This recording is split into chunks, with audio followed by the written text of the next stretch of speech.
అయినా లేకపోతే ఇంకేవైనా సమస్యలున్నా కూడా వాటన్నిటికీ మరి హైడ్రా ఉండాలి. కానీ అవన్నీ పక్కకు పెట్టి కేవలం చెరువుల సంరక్షణ పేరుతో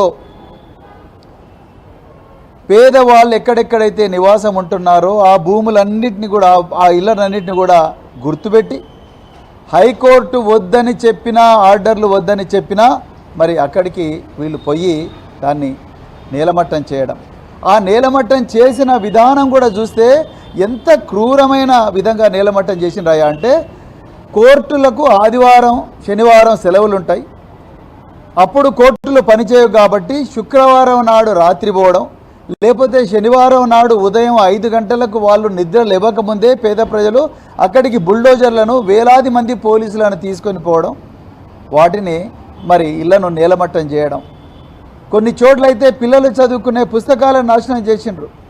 ఒక ముసలావిడైతే అయ్యా నేను ఈ ఇంట్లో కట్టుకున్నాను, 1 గంట సేపు అయినా ఇంట్లో ఉంటాను నాన్న అంటే కూడా ఏమాత్రం కూడా మనసు కరగని మరి కర్కశమైన రీతిలో ఇలా హైడ్రా అధికారులు నేలమట్టం చేసిండ్రు. మరి వీళ్ళు సున్నం చెరువును కాపాడుతామన్నారు, బతుకవ కుంటను కాపాడుతామన్నారు, అట్లా అమీన్పూర్ చెరువును కాపాడుతామని చెరువుల పేరు మీద రియల్ ఎస్టేట్ దందాకు మరి తోడ్పాటిచ్చే విధంగా రేవంత్ రెడ్డి యొక్క రియల్ ఎస్టేట్ ధనదాహానికి తోడ్పాటిచ్చే విధంగా మరి హైడ్రా అధికారులు మరి చేసిండ్రు.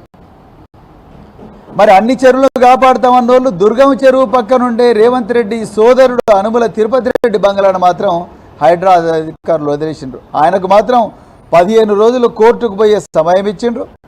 ఆ కోర్టుకు పోయి ఆయన స్టే తెచ్చుకునే సమయం ఇచ్చిండ్రు. దాని తర్వాత ఆయన పూర్తిగా మర్చిపోయారు. అంటే ధనవంతులు ఎక్కడైతే నివాసం ఉంటున్నారో ఆ ఇళ్ళ జోలికి కూడా పోలేదు హైడ్రా అధికారులు. ఎక్కడెక్కడైతే పేద ప్రజలు ఉన్నారో, దిగువ మధ్యతరగతి ప్రజలు ఉన్నారో, వలస కూలీలు ఉన్నారో వాళ్ళని మాత్రం నిర్దాక్షిణ్యంగా మరి బయటపడేసింది.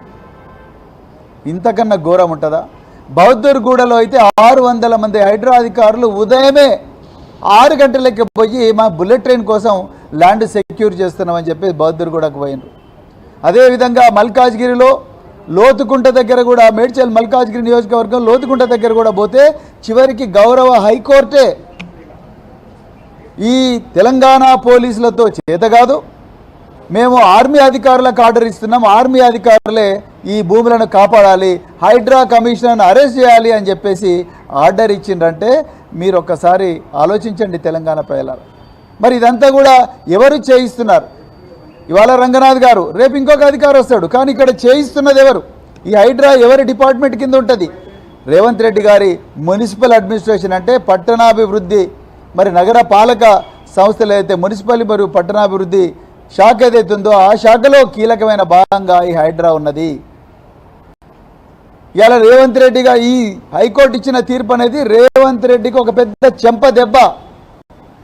రేవంత్ రెడ్డి గారు, మీకు ఏ మాత్రం కూడా తెలంగాణను పరిపాలన చేసే నైతిక హక్కు లేదని ఈరోజు గౌరవ హైకోర్టు ఇచ్చిన తీర్పు ద్వారా తెలిసిపోయింది.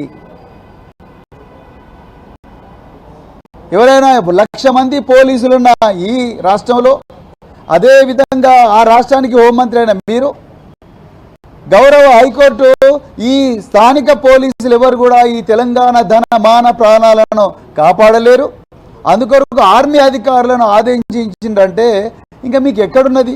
అసలు మీకు నైతిక హక్కు ఎక్కడున్నది? Where is your moral right to secure the lands of properties of people of Telangana? Revanth Reddy గారు ఒక్కసారి ఆలోచించండి. అందుకొరకే మేము మళ్ళీ చెప్తున్నాం, ఈ రాష్ట్ర ప్రభుత్వం కూల్చివేతల ప్రభుత్వం, విధ్వంసకర ప్రభుత్వం. లగచర్లలో నాశనం చేసిండ్రు, వెలుగుమట్లలో నాశనం చేసిండ్రు, సున్నం చెరువు పేరుతో నాశనం, బౌద్ధర్గూడ పేరుతో, బుల్లెట్ ట్రైన్ పేరుతో నాశనం, అదేవిధంగా లోతుకుంటలో నాశనం. ఎక్కడ చూడు విధ్వంసం విధ్వంసం విధ్వంసం. అదేవిధంగా ఆ విధ్వంసాన్ని చేస్తూనే మరోవైపు పేదల భూములన్నీ కూడా మీ 4 బ్రదర్స్, మీ కాంగ్రెస్ పార్టీ నాయకులు అందరు కూడా మొత్తం కూడా కబ్జాలు చేస్తూ ఉన్నారు. ఒకవైపు మీరు, రెండో వైపు హైడ్రా అడ్డం పెట్టి పొంగులేటి శ్రీనివాసరెడ్డి గారు భూభారతి పోర్టల్ తీసుకొచ్చి దొడ్డి దారిన ఇవాళ మరి పెద్ద ఎత్తున దాదాపు 22,000 భూముల హక్కులు రాత్రికి రాత్రే ఎంఆర్ఓల సిగ్నేచర్ లేకుండా ఆర్డీఓ సిగ్నేచర్ లేదు బదలాయించారు.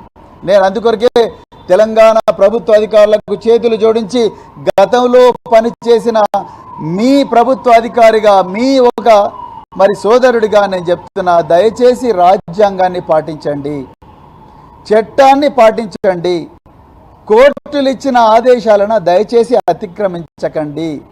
మీకేమైనా ఉంటే మీ గవర్నమెంట్ లీడర్లను తీసుకుపోయి కోట్లాడండి, కానీ మీరే కోర్టు అయి సివిల్ కోర్టులు చేయాల్సిన పని. అసలు ఇలా ప్రాపర్టీ డాక్యుమెంట్స్ని కానీ సేల్ డీడ్స్ని కానీ లేకపోతే మరి పహానీలను కానీ కాసరా పహానీలను కానీ వీటన్నిటిని జడ్జి చేయాల్సిన అధికారం సివిల్ కోర్టులకు ఉంటుంది.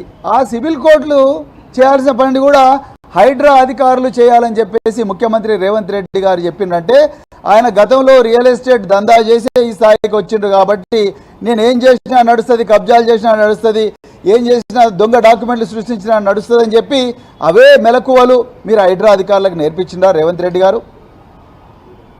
అందుకొరకే నేను ప్రభుత్వ అధికారులకు దయచేసి నేను కోరుతా ఉన్నా, చట్ట ప్రకారమే పనిచేయండి.